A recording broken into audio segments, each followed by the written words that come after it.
Hello student, we are going to discuss the next topic of management accounting, that is financial statement analysis। हमने इसका पहला part पहले पढ़ चुका है, पिछले लेक्चर में पढ़ा है। अब हम इसका दूसरा जो पार्ट है वो करने जा रहे हैं। इसमें हम सीखेंगे कि फाइनेंशियल स्टेटमेंट एनालिसिस हम किन किन टूल्स का यूज़ करके कर सकते हैं। तो इनके टूल्स हैं जैसे कि कंपैरेटिव स्टेटमेंट है, दो तरह की होगी, comparative balance sheet and comparative income statement. दूसरी है कॉमन साइज स्टेटमेंट, ये भी दो तरह की होगी, कॉमन साइज बैलेंस शीट और common size income statement. Next है ट्रेंड एनालिसिस और लास्ट है CVP एनालिसिस, जिसे आप बोलते हो कॉस्ट वॉल्यूम प्रॉफिट एनालिसिस। सबसे पहली जो स्टेटमेंट आपकी है उसका नाम है comparative statement. Prepared to compare the financial statements of different periods in order to compare the net change in the financial position and earning capacity in different periods। इसमें आप करते क्या हो कि एक ही कंपनी की अलग अलग सालों की फाइनेंशियल स्टेटमेंट, चाहे वो कोई भी हो, उसे आप लेते हो और उनका कंपैरिजन करते हो, एक तरह की स्टेटमेंट बनाते हो जिनमें उन दोनों ईयर्स की कंपनी की फाइनेंशियल पोजीशन या फिर प्रॉफिटेबिलिटी का जो है कंपैरिजन किया जाता है। ये दो तरह की होगी, पहली कंपैरेटिव बैलेंस शीट और दूसरी कंपैरेटिव इनकम स्टेटमेंट। सबसे पहले comparative balance sheet. Comparative balance sheet is the study of trend of same item और group of item in the different financial years. इसमें आप सीखोगे कि आपने कैसे बैलेंस शीट की सभी आइटम्स को कंपैरिजन करना है। एक साल की बैलेंस शीट को आपने पिछले साल की बैलेंस शीट के साथ कैसे कंपेयर करना है और आपने इसका इंटरप्रिटेशन कैसे करना है। इसका नेक्स्ट परफॉर्मा मैंने आपको दिया है। इसके आपको 5 कॉलम बनाने होंगे। पहला है पार्टिकुलर्स, इसमें आप डिटेल लिखोगे उस एसेट या लायबिलिटी की। सेकंड जो कॉलम है वो है प्रीवियस ईयर की बैलेंस शीट की फिगर्स। थर्ड कॉलम जो है वो करंट ईयर की बैलेंस शीट की फिगर्स। नेक्स्ट जो है कॉलम है उसमें आप एब्सोल्यूट चेंज लिखोगे, मतलब उस आइटम में चाहे वो एसेट है या लायबिलिटी है उसमें इस साल के बीच कितना चेंज आया और आखिर में आप उस चेंज की परसेंटेज निकालोगे। गाइडलाइंस फॉर इंटरप्रिटेशन, तो ये काम तो इजी ही है, बट इसका मेन जो काम है वो है इसका मीनिंग पता करना। हमने कंपैरेटिव स्टेटमेंट बनानी ही इसलिए है ताकि हमें पता चले कि इस चीज़ का मीनिंग क्या है। तो आपने जब इंटरप्रिटेशन करना हो तो आपने 3 चीज़ों के ऊपर कमेंट करना होता है। पहली है लिक्विडिटी पोजीशन। लिक्विडिटी पोजीशन मतलब शॉर्ट टर्म फाइनेंशियल पोजीशन के ऊपर आपने कमेंट करना है और आपने बताना है कि उनकी कैसी शॉर्ट टर्म फाइनेंशियल पोजीशन है। इसके लिए आपको चाहिए कि आप वर्किंग कैपिटल को निकाल लो।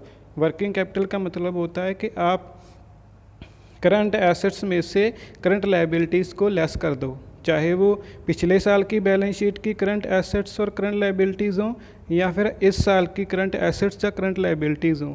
आपने करंट एसेट्स में से करंट लायबिलिटीज़ को लेस करके वर्किंग कैपिटल को निकाल लेना है। अभी आपके पास 2 वर्किंग कैपिटल्स होंगी और आपने अब देखना है कि इन दोनों वर्किंग कैपिटल में से क्या चेंज आया है, क्या वर्किंग कैपिटल में सुधार हुआ है या वो उसकी स्थिति जो है पहले से ख़राब हुई है। अगर उसमें सुधार हुआ है, अगर वो इंक्रीज़ हुई है वर्किंग कैपिटल, तो आप कह सकते हो कि कंपनी की शॉर्ट टर्म फाइनेंशियल पोजीशन अच्छी है। अगर वर्किंग कैपिटल बहुत कम है या नेगेटिव में है तो आप बोलोगे कि जो कंपनी की शॉर्ट टर्म फाइनेंशियल पोजीशन है वो अच्छी नहीं है। बट इसमें आपने एक बात का ध्यान रखना है, जब आप करंट एसेट्स को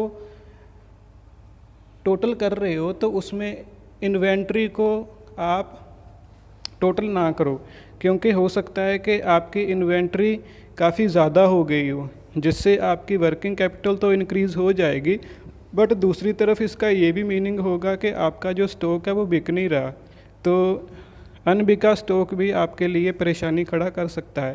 तो आपने करंट एसेट्स में से देखना है cash in hand, cash at bank, bills receivable, debtors etcetera इनको इंक्लूड करना है। करंट लाइबिलिटीज़ में अपने इंक्लूड करना है bills payable, sundry creditors, temporary investments, outstanding expenses etcetera, इनको आपने स्टडी करना है। सेकंड आपकी सोल्वेंसी पोजीशन। सेकंड आपने कमेंट करना है कि कंपनी की लॉन्ग टर्म फाइनेंशियल पोजीशन कैसी है। इसके लिए आपको चाहिए कि आप देखो कि कंपनी की अगर फिक्स एसेट में इन 2 सालों में कोई डिफरेंस आया है तो उस डिफरेंस की वजह क्या थी। अगर फिक्स एसेट इंक्रीज़ हुई हैं तो वो फिक्स एसेट किस पैसे से खरीदी गई हैं। अगर उसके लिए पैसा लॉन्ग टर्म सोर्सेस से आया है तो आप बोलोगे कि कंपनी एक प्रॉपर फाइनेंशियल पॉलिसी को जो है यूज़ कर रही है। बट अगर कंपनी अपनी फिक्स एसेट को ख़रीदने के लिए वर्किंग कैपिटल का यूज़ कर रही है, वर्किंग कैपिटल मतलब शॉर्ट टर्म कैपिटल का जो अगर यूज़ कर रही है तो ये बुरी बात होगी उसके लिए। तो आपने फिक्स एसेट में हुए इंक्रीज़ और डिक्रीज़ को कैपिटल और लॉन्ग टर्म लाइबिलिटीज़ के साथ कंपेयर करना है। अगर जितना इंक्रीज़ लाइबिलिटीज़ में हुआ, लॉन्ग टर्म लाइबिलिटीज़ में हुआ, उतना ही इंक्रीज़ फिक्स एसेट में हुआ है तो इसका मतलब ये होगा कि जो फिक्स एसेट नहीं खरीदी है कंपनी ने वो नया लोन लेकर या लॉन्ग टर्म सोर्स से ली है, उससे लॉन्ग टर्म सोर्स से पैसा लिया और उस पैसे से उस फिक्स एसेट को ख़रीदा। बट अगर ऐसा हो कि फ़िक्स एसेट आपकी ज़्यादा बड़ी हो और उतना उस प्रपोर्शन में लोन या कैपिटल ना बढ़ी हो तो इसका मतलब ये होगा कि कंपनी ने थोड़ा सा पैसा लोन या कैपिटल से लिया था और थोड़ा पैसा जो उसके पास cash in hand, cash at bank था, मतलब वर्किंग कैपिटल थी, उसे यूज़ किया है। तो आपने इन बातों का ध्यान जो है सोल्वेंसी पोजीशन को चेक करते वक्त रखना है। और आखिरी आपने कमेंट करना है। अच्छा, नेक्स्ट फिक्स एसेट में आपने ये भी ध्यान रखना है कि कौन सी फिक्स एसेट जो है वो इंक्रीज़ हुई है। अगर प्लांट एंड मशीनरी इंक्रीज़ हुई है, कंपनी ने नहीं खरीदी है, तो इसका मतलब ये होगा कि कंपनी की फ्यूचर में प्रोडक्शन कैपेसिटी बढ़ेगी, जो कंपनी के लिए अच्छी बात होगी। तो आखिर में आपने प्रॉफिटेबिलिटी को कंपेयर करना है। प्रॉफिटेबिलिटी के लिए आप कंपनी की रिजर्व एंड सरप्लस या रिटेन अर्निंग का बैलेंस देखोगे। अगर इनमें बैलेंस बढ़ा है पिछले साल के मुकाबले तो आप बोलोगे कि कंपनी की प्रॉफिटेबिलिटी में सुधार हुआ है। और आखिर में आपने कंपनी की ओवरऑल फाइनेंशियल पोजीशन के ऊपर कमेंट करना होता है। आप ये नहीं कह सकते कि अगर कंपनी की शॉर्ट टर्म फाइनेंशियल पोजीशन अच्छी है तो इसका मतलब ये है कि लॉन्ग टर्म भी अच्छी है। ठीक है, इन दोनों का लेना देना नहीं होता। ऐसा हो सकता है कि शॉर्ट टर्म फाइनेंशियल पोजीशन बुरी हो और लॉन्ग टर्म अच्छी हो। नेक्स्ट है आपकी कंपैरेटिव इनकम स्टेटमेंट। इसमें आप 2 सालों की सेम कंपनी की इनकम स्टेटमेंट को कंपेयर करोगे, हर एक आइटम को आप कंपेयर करोगे और देखोगे कि उनमें कितना इंक्रीज़ डिक्रीज़ हुआ। तो इसकी इंटरप्रिटेशन करने की गाइडलाइंस कुछ ऐसे हैं कि आपने सबसे पहले देखना है कि सेल्स में वेरिएशन कितना आया, मतलब पिछले साल के मुकाबले इस साल सेल कितनी है। उस वेरिएशन को आप कंपेयर करो कॉस्ट ऑफ गुड्स सोल्ड के में हुए वेरिएशन के साथ। अगर सेल आपकी कॉस्ट ऑफ गुड्स सोल्ड से ज़्यादा परसेंटेज से बड़ी हो तो इसका मतलब ये है कि कंपनी का ग्रॉस प्रॉफिट बढ़ा है, मतलब कंपनी ने एफिशिएंटली प्रोडक्शन की है। सो सेकंड आपने एस्पेक्ट जो है ध्यान में रखना है वो है ऑपरेटिंग प्रॉफिट्स। सो इसके लिए पहले आप ग्रॉस प्रॉफिट में से सेलिंग एंड डिस्ट्रीब्यूशन एक्सपेंसेस और ऑफिस एंड एडमिनिस्ट्रेशन एक्सपेंसेस को लेस कर दो। ये 2 खर्चे, इनको हम बोलते हैं ऑपरेटिंग एक्सपेंसेस। इनको जब आप ग्रॉस प्रॉफिट में से लेस करोगे तो आपका नेट ऑपरेटिंग प्रॉफिट आता है। ठीक है, तो अभी आपने देखना है कि जो कंपनी के ऑपरेटिंग एक्सपेंसेस है वो कितने हैं और उसे भी सेल के साथ ही कंपेयर करना है। और नेक्स्ट है study the variation in net profit. आपने देखना है कि नेट प्रॉफिट में कितना चेंज है। नेट प्रॉफिट को आप कैलकुलेट करने के लिए उस ऑपरेटिंग प्रॉफिट जो आपने पिछले स्टेप में कैलकुलेट कर लिया उसमें आप इंटरेस्ट पेड या डेप्रिसिएशन या टैक्सेस या डेफर्ड एक्सपेंसेस इन सब को लेस कर दो तो आपका नेट प्रॉफिट होगा। अगर नेट प्रॉफिट बढ़ा है तो इसका मतलब ये है कि कंपनी की प्रॉफिटेबिलिटी जो पिछले साल के मुकाबले है अच्छी हो गई है। नेक्स्ट जो स्टेटमेंट है आपकी कॉमन साइज स्टेटमेंट है। सो जो पिछली स्टेटमेंट थी वो इंट्रा फर्म कंपैरिजन के लिए थी। इंट्रा फर्म कंपैरिजन मतलब एक ही कंपनी की 2 सालों की बैलेंस शीट को आप कंपेयर करते थे, बट इस कॉमन साइज़ में आप 2 फर्म्स का आपस में कंपैरिजन कर सकते हो, 2 या 2 से ज़्यादा। तो इसमें होता क्या है कि आप टोटल एसेट्स, टोटल लायबिलिटीज़ या सेल्स को एज ए 100 मान लेते हो और बैलेंस शीट और प्रॉफिट एंड लॉस अकाउंट की बाकी सभी जो आइटम्स है उनको उस 100 के हिसाब से ही कैलकुलेट करते हो। मेरे कहने का मतलब है कि उस 100 में कितने % आपकी बाकी आइटम्स का हिस्सा है। तो इसका मैंने नीचे आपको परफॉर्मा बताया हुआ है, पार्टिकुलर का परफॉर्मा है। सो 2 कंपनीज़ हैं, एक ABC कंपनी लिमिटेड है, दूसरी XYZ कंपनी लिमिटेड है। इसके अमाउंट, ये amount profit and loss account की हो सकती है, प्रॉफिट एंड लॉस अकाउंट की जो आइटम्स है उसकी हो सकती है, या फिर बैलेंस शीट की आइटम्स की हो सकती है। तो नेक्स्ट इसके साथ कॉलम है परसेंटेज का। तो मैंने आपको बताया कि आपने टोटल सेल या एसेट और लाइबिलिटीज़ को एज ए 100 मानना है और बाकी के सभी जो आइटम्स हैं उसे आपने उस हिसाब से कैलकुलेट करना है। नेक्स्ट जो है ट्रेंड एनालिसिस है। इसमें आप एक ही कंपनी के अलग अलग ईयर्स की प्रॉफिटेबिलिटी या फाइनेंशियल पोजीशन का जो है ट्रेंड देखते हो कि कंपनी की इन आइटम्स में चेंज होने का ट्रेंड कौन सा है। तो इसमें आप करते क्या हो कि किसी भी एक साल को आप 4-5 साल का डाटा लेते हो, चाहे वो बैलेंस शीट का हो चाहे इनकम स्टेटमेंट का हो। उस 4-5 साल के डाटा में से आप किसी एक साल को बेस ईयर मान लेते हो। बेस ईयर वो साल होगा जिस साल नॉर्मल इकोनॉमिक कंडीशन चल रही थी, कोई भी कंपनी को ना तो सुपर प्रॉफिट हुआ ना ही कंपनी को लॉसेस हुआ, मतलब नॉर्मल ईयर था। सो नेक्स्ट मैंने आपको कंपैरेटिव बैलेंस शीट की एक एग्जांपल दी है कि आपको ऐसे एक बैलेंस शीट, 2 बैलेंस शीट का डाटा दिया होगा, जैसे कि इसमें दिया गया है गोदरेज लिमिटेड का डाटा 2015 और 16 का। आपको सबसे पहले लाइबिलिटीज़ दी गई हैं। 2015 में प्रेफरेंस शेयर कैपिटल 5 लाख है, 16 में 9 लाख है, इक्विटी शेयर कैपिटल 15 में 6 लाख है, 16 में 12 लाख है। इसी तरह बाकी सभी आइटम्स को मैंने आपको दिखाया हुआ है। तो इसका सोल्यूशन क्या है? सबसे पहले मैंने आपको बताया कंपैरेटिव स्टेटमेंट में आपने इंक्रीज़ और डिक्रीज़ में को देखना होता है।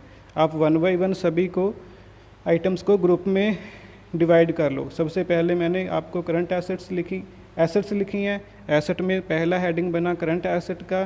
तो क्वेश्चन में आपकी करंट एसेट्स थी इन्वेंट्रीज़, कैश, बिल्स रिसीवेबल, ये 3 थी। तो जो कैश था, इन्वेंट्री थी वो 4 लाख की थी 15 में, और 6 लाख की है 16 में। इसमें पिछले साल के मुकाबले 2 लाख का इजाफा हुआ है, इंक्रीज़ हुआ है। तो ये कितना परसेंटेज चेंज हुआ? आप 2 लाख को डिवाइड करो 4 लाख से, मल्टीप्लाई करो 100 के साथ, तो ये आपका आ गया 50%। मतलब 2 lakh divided by 4 lakh multiply with 100। तो दूसरे शब्दों में आप कह सकते हो कि absolute change divided by 2015 multiply with 100। ऐसे ही आपने कैश की परसेंटेज निकाली, बिल्स रिसीवेबल की निकाली और इन तीनों का टोटल कर लिया, जो कि 7 लाख और 12,50,000 है। सो इस टोटल में कितना चेंज आया? 5,50,000 का आया, और इसकी भी आपने परसेंटेज निकाल ली। इसी तरह आप सभी एसेट्स का जो है, लाइबिलिटीज़ का जो है, सभी का आप 1 बाय 1 परसेंटेज निकालो। ये इजी काम है। तो जो मेन काम है आपका वो इंटरप्रिटेशन का है। तो सबसे पहले आपने इस बैलेंस शीट में से, इस कंपैरेटिव स्टेटमेंट में से आपने देखना है कि कंपनी की लिक्विडिटी पोजीशन कैसी है। तो इसमें आप देखोगे there is increase in working capital by 150%। तो आपने करना क्या है कि आपकी 2015 की जो करंट एसेट्स हैं, सबसे ऊपर लिखी हैं 7 लाख। 7 लाख करंट एसेट्स में से उसी साल की करंट लायबिलिटीज़ को देखो, वो हैं आपकी 1 लाख। ठीक है, तो 7 लाख माइनस 1 लाख मतलब 6 लाख की वर्किंग कैपिटल है। दूसरी ओर आपकी 2016 में जो है करंट एसेट्स हैं 12,50,000 की और करंट लाइबिलिटीज़ हैं 1,25,000 की। मतलब इनके पास वर्किंग कैपिटल बहुत ज़्यादा है और इनकी शॉर्ट टर्म फाइनेंशियल पोजीशन अच्छी है, इनकी लिक्विडिटी पोजीशन अच्छी है। दूसरी ओर आप स्टॉक के ऊपर ध्यान दो तो स्टॉक जो है इनका इंक्रीज़ हुआ है, जिसका रीज़न ये हो सकता है कि इनकी फ़िक्स एसेट में भी इंक्रीज़ हुआ है। कंपनी की प्रोडक्शन कैपेसिटी बढ़ी है क्योंकि कंपनी ने